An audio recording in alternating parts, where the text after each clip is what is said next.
Cameroon, Bandung, Africa, Bandung, to the world, Bandung. Salut les amis et bienvenue sur votre plateforme. À l'heure où je vous parle, Kamala Harris est en train de se poser mille et une questions. Pourquoi est-ce que ils ont décidé, il parle d'Ilmin pour ses équipes de campagne, de faire appel à Joe Biden de lancer ou de faire cette petite vidéo pour le fundraising? C'est une question qu'ils sont tous en train de se poser aujourd'hui. Lors de la campagne, un meeting de campagne de Donald Trump au Madison Square Garden, il y a un humoriste qui a parlé de Porto Rico. Et il a parlé des ordures flottants. Parce que vous savez qu'il y a eu... la nature n'a pas été clémente avec les Portoricains. Et Joe Biden, dans sa façon de comprendre ou de gaffer, a encore prouvé qu'il est le meilleur. Il prend la parole et il dit que les supporters de Donald Trump sont des ordures. Ah ouais. Donc, au lieu de s'attaquer à ce que l'humoriste a dit, il s'attaque à tous les supporters de Donald Trump en disant qu'ils sont des ordures. Les amis, vous savez quoi? Donald Trump, voilà une opportunité en or. En 2016, c'était exactement la même chose. La gaffe de Hillary Clinton. Hillary Clinton avait gaffé de la même façon en traitant avec mépris les supporters de Donald Trump ou des républicains. Voilà Joe Biden encore qui enfonce le clou sur ces différents dérapages-là. Mais seulement en bon communicant, Donald Trump c'est-à-dire qu'il a accueilli ça, il a dit voilà donc. Il a organisé des meetings avec l'abus des broueurs. Oui. Et il a fini par dire que 250 millions d'Américains ne sont pas des ordures. Il est même entré dans un camion de ramassage d'ordures. Pour dire, c'est comme ça. Donc, c'est un fin communicant. Il maîtrise l'art de communiquer. Et Kamala Harris était obligée, les amis, je vais vous montrer quelques extraits. Elle était obligée de venir dédier Joe Biden. Donc voilà une dame qui voulait, parce qu'il restait quelques jours, axer sa campagne sur l'avortement, je vais dire abortion, l'avortement et d'autres choses pour pouvoir attaquer Donald Trump sur le racisme et autres. Mais, pouf, patatri, Joe Biden est invité et la Maison-Blanche est obligée de faire les sorties pour essayer de rectifier. Donc, Joe Biden, peut-être que c'est l'âge, mais il est exactement comme Macron. Donc, ce sont des personnes qui sont imbues de leur personne, qui pensent qu'ils sont plus intelligents que tout le monde.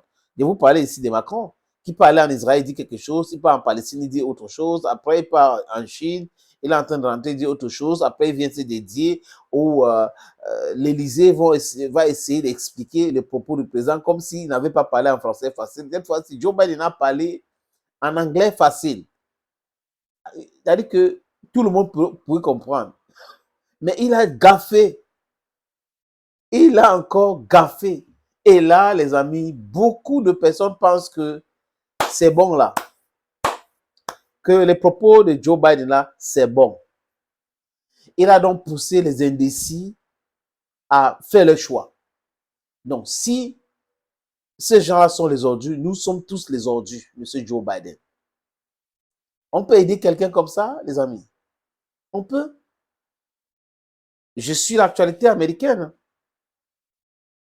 Vraiment, si je m'en tiens à ce que je suis actuellement, c'est déjà plié. Mais vous savez, ce n'est pas une science exacte. Mais si je m'en tiens à ce que je suis actuellement, c'est déjà plié. Donald Trump, le prochain président des États-Unis. Et les gars qui ont essayé de l'arrêter ont peur. Même des services, certains éléments des services secrets qui travaillaient pour l'intérêt des gouvernements démocrates et non pour l'intérêt du peuple américain ont déjà peur.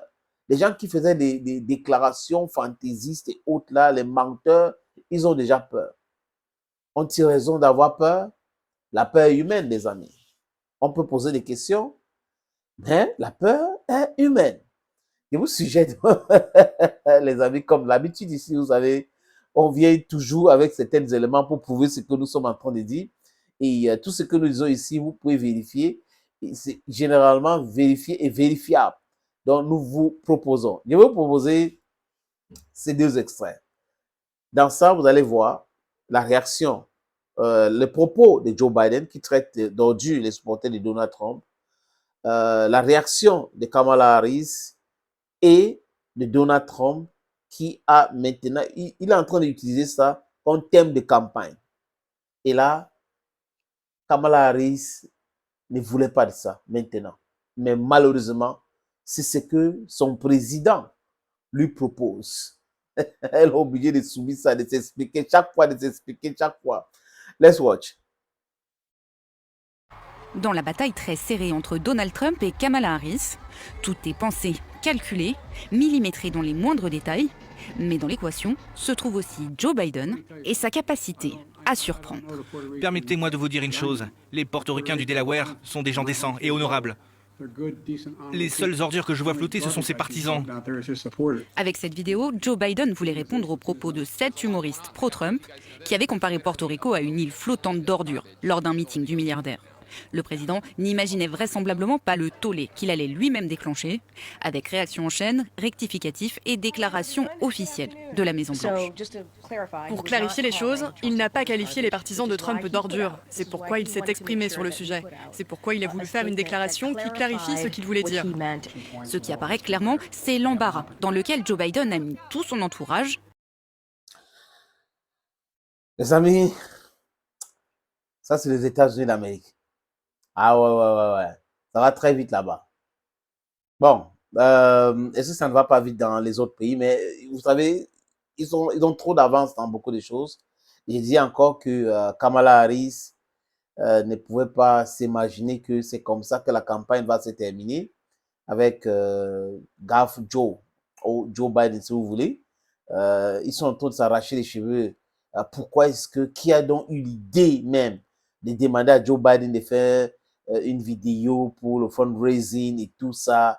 Et Joe dit, c'est pour ça qu'on écrit toujours ce qu'il dit. Hein. Parce que si vous le laissez parler comme ça, il va parler ce qui vient de son cœur. Et c'est comme ça qu'il pense. Hein.